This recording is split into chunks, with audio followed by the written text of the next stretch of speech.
जदून साहब, अब ये जो सदर मुमलिकत ने आज मुलाकात की है निगरान वज़ीर क़ानून और इंसाफ से, और उसमें उन्होंने कहा है कि आइन की बालादस्ती बरकरार रहनी चाहिए। अभी आइन की बालादस्ती बरकरार रखने का मतलब हम क्या लें? ये नवंबर में अगर इंतखाबात होते हैं तो आइन की बालादस्ती बरकरार रहेगी, यानी 90 दिन में, या फिर जनवरी के अख्ताम में या फरवरी के आगाज़ में, जो इलेक्शन कमीशन शेड्यूल दे रहा है अभी तक, अगर उस वक्त भी इंतखाबात होते हैं तब भी आइन की बालादस्ती बरकरार रहेगी और आइनी रूह के मुताबिक होगा वो फैसला भी? हमारी देखें, जो आइन की बालादस्ती है, अगर 90 दिन चले जाते हैं वो तो बालादस्ती नहीं होगी, वो तो एक बामर मजबूरी है, आपने इलेक्शन कराना होता है, चलो जी 90 दिन के अंदर नहीं हो जाए, क्योंकि उसका फिर हाल कोई नहीं होता। अगर 90 दिन के अंदर ये इलेक्शन नहीं कराते जो स्टेक होल्डर हैं, जो जिनका अख्तियार है इलेक्शन कराने का, तो फिर उसका अगला हल क्या होता है, क्या करें? तो इसलिए फिर वो सारे चुप कर जाते हैं कि चलो जी 90 दिन के अंदर नहीं कराते। इच्छा है उसके अंदर तो यही है कि सदर मुमलिकत जो है वो इलेक्शन की डेट देगा, अगर वो असेंबली डिसॉल्व करेगा।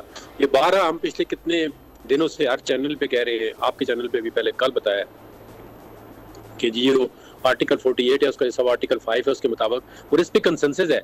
जो अपना पीडीएम की गवर्नमेंट थी, उनके लॉ मिनिस्टर ने पब्लिकली आगे कहा है जी अमेंडमेंट के बाद कि जी जो अख्तियार है वो सदर मुमलिकत के पास है डेट नोटिफाई करने का। अब इसमें कोई बहाम नहीं रहना चाहिए, नहीं इसके हमारे जो हम तबसरा करते हैं कानून हमारे, उसमें हमें तो कोई बहाम नहीं है कि जी कोई डेट कोई और देगा।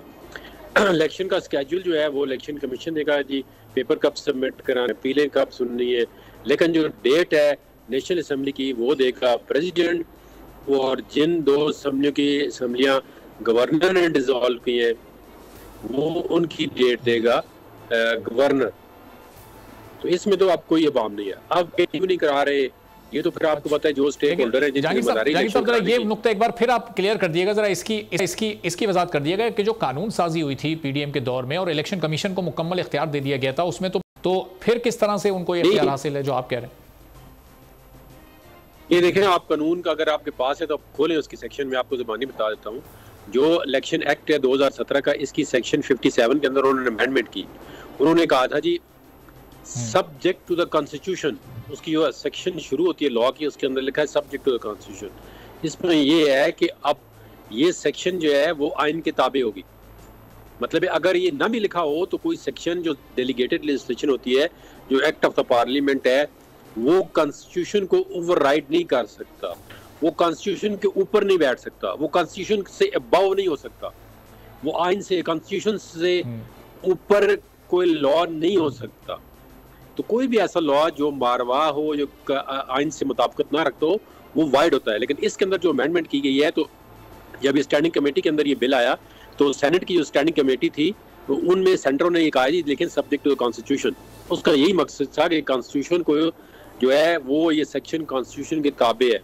अब जो आइन है, कॉन्स्टिट्यूशन है 1973 का, उसके अंदर कोई बंदा आके टीवी पे चैलेंज करे कि ये अख्तियार जो है वो प्रेसिडेंट का है, जब प्रेसिडेंट असेंबली डिसॉल्व करता है on the advice of the prime minister. हाँ, अगर असेंबली खुद डिसॉल्व हो जाती या with A flux of time हो जाती या प्रेसिडेंट साइन न करता तो वो जो 48 आवर का है वो डिसॉल्व हो जाती, तो फिर ऑब्वियसली तैयार नहीं था डेट देने का, फिर इलेक्शन कमीशन देता। और अभी जो सुप्रीम कोर्ट के अंदर केस लगा था, उसके अंदर केस के अंदर ये फैसला हुआ है कि जो गवर्नर थे प्रॉमिस के, जिन्होंने असेंबली डिसॉल्व की केपीके, उसके अंदर केपीके वाला देगा। तो अभी जो बलूचिस्तान का गवर्नर है उसने भी डिसॉल्व की है,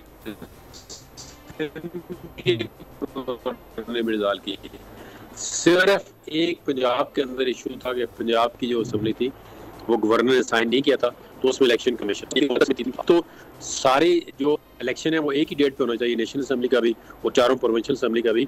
और हमारे नज़दीक किसी सूरत में भी वो 90 दिन से बाहर नहीं जाना चाहिए। अगर 90 दिन से बाहर जाता है तो ये आइन की वायलेशन है। अब इसमें जो अगर मैं थोड़ा सा डिटेल आपको और बता दूं, जो ये कहते हैं ना डिलिमिटेशन हो रही है, आइन के अंदर डिलिमिटेशन का जिक्र नहीं है।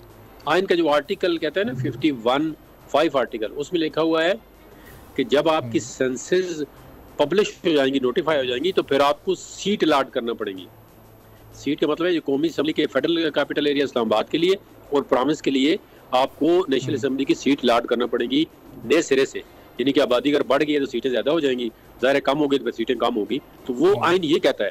आप मुझे ये कोई बंदा आगे बताए यहाँ पे, आप किस इस आइन इस शेख को क्यों नहीं मान रहे, उसको आपने क्यों स्टॉप किया है? और क्यों आप इसकी वायलेशन कर रहे हैं और किस तरह इसकी वायलेशन। जहांगीर साहब बड़ी तफसील के साथ आपने इसकी वजाहत कर दी है। सब्सक्राइब करें और बेल दबाएं ताकि कोई खबर रह न जाए।